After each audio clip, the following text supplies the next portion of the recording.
With the death of Silent Hill and its proud legacy have been turned into a hollow money grabbing slot machine, it was a limited amount of time before developers start attempting to be the new Silent Hill, recapturing the magic of Silent Hill and simultaneously innovating on the original formula. Welcome to Hanwell is one of the few games that came close to be deemed the spiritual successor to Silent Hill, but it missed some of the memos of what made Silent Hill great. The big selling point of Welcome to Hanwell is that it's an open world game that is very reminiscent of Silent Hill. It's big, isolated, dreadful, and even has a thick layer of fog covering the town to make it feel more claustrophobic. There's even a weather transaction from foggy day to rainy night. It's nicely detailed for an indie game, and there's plenty of collectibles and secrets to discover. The indoor environments are astonishing, with all of them being well lit, claustrophobic, and detailed. If there's anything we should commend at Welcome to Handjob, is the atmosphere is well crafted. Now, I bring up the graphics and atmosphere first because it's the only thing that isn't tainted by an imposing force. As Isaac Newton stated, for every action there's an opposite equal reaction.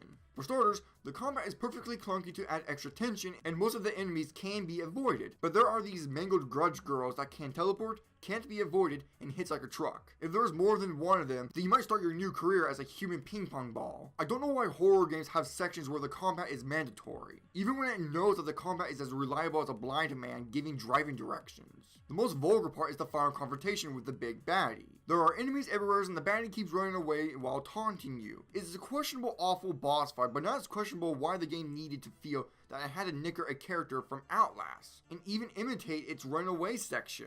Running away from enemies can be thrilling, but what you're running from isn't in the slightest bit scary. You have a molten chocolate zombie, spiders, and grudge girl. Welcome to Arkham has strange points where you're not allowed to bring weapons in because of some unknown reason. These are to explore, solve very simplistic puzzles, and run away from something. The soundtrack to the game is well composed, and I wish I could buy it because it's that good, but it's severely overused. There are times where the music would be blaring out nothing. It acts like a hyperactive kid that are trying to scare you by screaming and occasionally going boo. Why can't the atmosphere be left alone to do its job? The moments that unnerve me the most are the ones where the only accompanying sound is the echoes of my footsteps, giving a great sense of isolation and dread. Yes, you can put music in the background if it's settled and it's not going overboard. The last aspect I haven't talked about yet is the story. Welcome to Silent Ham starts off mysteriously as you wake up from an asylum to discover the town is completely vacant. You explore the town, fending off anomalies, and discover the dark secret and corruption of the town. To be honest, it was a little interesting, but we can't forget Isaac Newton's third law.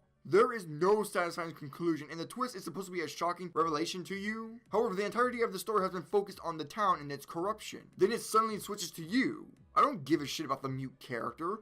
I want to learn more about the town and the councils. Yes, Silent Hill focused on the dark mystery of the town and the main character, but the difference is the character's story is woven in within the town's story. It's not a last minute change of perspective. I swear, the villain is such a cartoon. I was expecting Chris arouses Boulder's Redfield to barge in and sock the guy in the face for releasing another viral outbreak. Welcome to Hanwell is the definition of a mixed bag. A lot of good ideas are tainted by questionable ones. If you like exploring an atmospheric horror game with a decent soundtrack that has plenty of secrets and collectibles, then I can recommend it from that perspective. But combat is too focused on, enemy designs are lackluster, and the story is not that captivating. Hanwell is on my list of disappointing indie games.